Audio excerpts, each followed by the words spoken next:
Hey guys, Brandon Stoll here with Backwoods Boys Life, and today we got a little muzzleloader project we're going to do. Storyline is basically I bought this old muzzleloader. I say old muzzleloader, it's an inline Traditions muzzleloader at a garage sale. Got a couple muzzleloaders for really cheap, and anyway, the didn't come with any tools, didn't have a whole lot of story or background, but the muzzleloader seemed to be in pretty good shape on the outside. However, I don't know whether or not it's loaded. I don't know how the condition of the barrel is until I get inside of the breech, which is typically inside here on your inlines. Well, I have a CVA muzzleloader and I have all the tools for that one. Unfortunately, it doesn't fit. They CVA and Tradition have a different style. But it appears that I can modify one of my CVA muzzleloader tools to fit this Traditions. So we're going to give it a shot, see if we can't save ourselves some money. I'm sure if I bought one online from Traditions, it'd probably cost me a pretty penny. And honestly, we just don't know what the condition is of this rifle. And if I don't have to spend any money to find out, it'd be a really big help, because I'd be really disappointed if it's really fouled up inside there, or it's seized up, you know, has a projectile that's, you know, locked up inside there. That would be a really bad deal. But hopefully it'll be nice and clean, and we can put the breech right back in, and we can hopefully make a tool that I can use on this thing over and over again. So anyway, let's get started. I'll show you guys what I got to work with.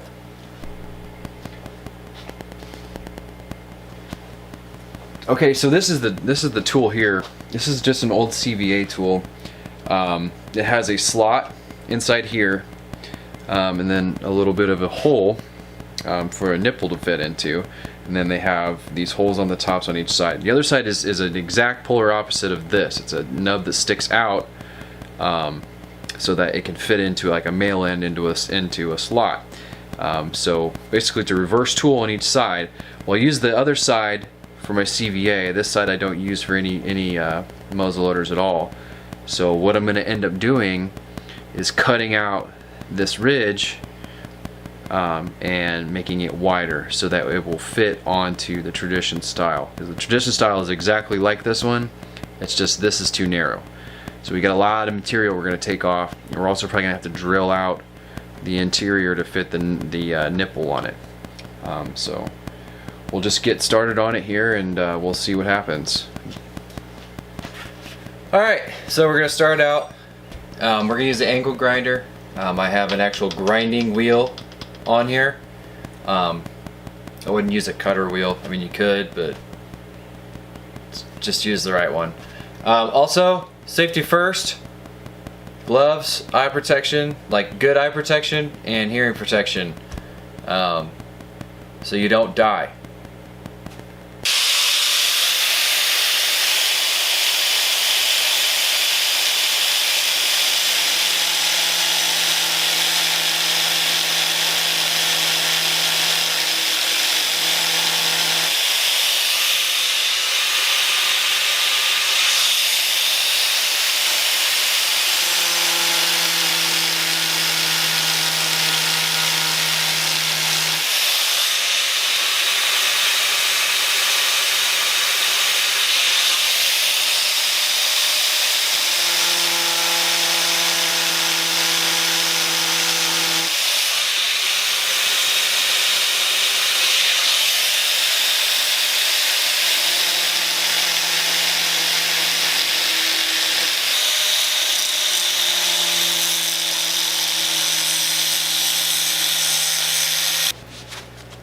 Alright guys, well, we got it roughed out. I think I pretty well got it finished here. I'm gonna try and give my camera a second to catch up here. Alright, there we go. So you guys can kind of see, you know, pretty crude, but here's the idea. So I filed it down just a little bit, and I also drilled out the hole to fit the nipple through, and we're gonna see if this thing is gonna work out. Got a good feeling about it. All right, let's see what we got. Like I said, we've got our specialized tool that we made. And just to give you guys a little idea, this is the other end.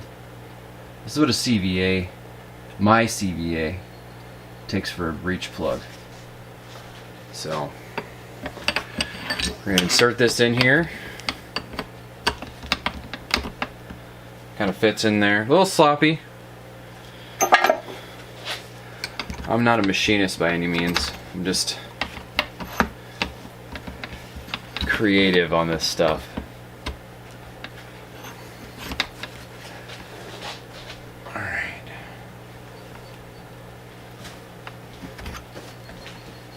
Oh, that was easy. Thing wasn't even hardly in there.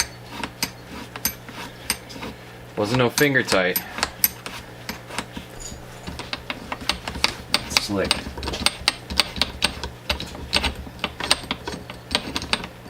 Alright. Moment of truth here to see how this rifle's been taken care of.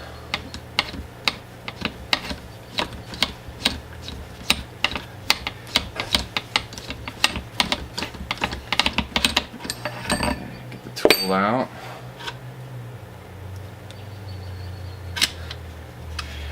Pull the breech all the way through,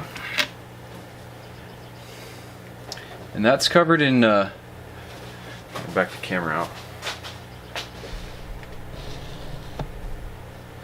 So that is covered in grease, which is what you want. You want grease on those threads. It's so far so good on the rifle. And I should be able to see daylight. Let's see if we can see daylight through it. Absolutely.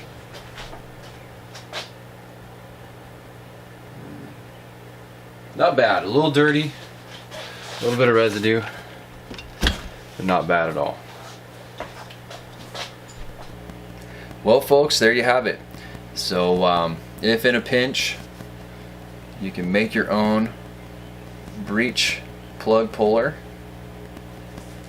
just by using a little good old-fashioned ingenuity, a little elbow grease, and an angle grinder. Yeah, it's a good deal. I'm glad I was able to get that open without having to buy any parts for it. Good thing we found out is that the rifle's in good condition. The riflings are in good condition, so I don't need to mess with that. Looks like we have a good muzzleloader here that's going to be able to we'll be able to use for hunting deer this next winter coming up. So I'm pretty excited about that. I'm going to get it put back together. Actually, I'm probably going to run a few swabs through it, get some grease inside of it, and get it packaged up and held over till winter time. But yeah, cool. Little quick here project here. Just wanted to check it out. So hopefully it helps you guys out if you guys watch the video. If you ever want to know how to get a breech plug out of a muzzleloader, there's more than one way to skin the cat on this deal. So anyway, I'm Brandon Store with Backwoods Boys Life. Thanks for watching.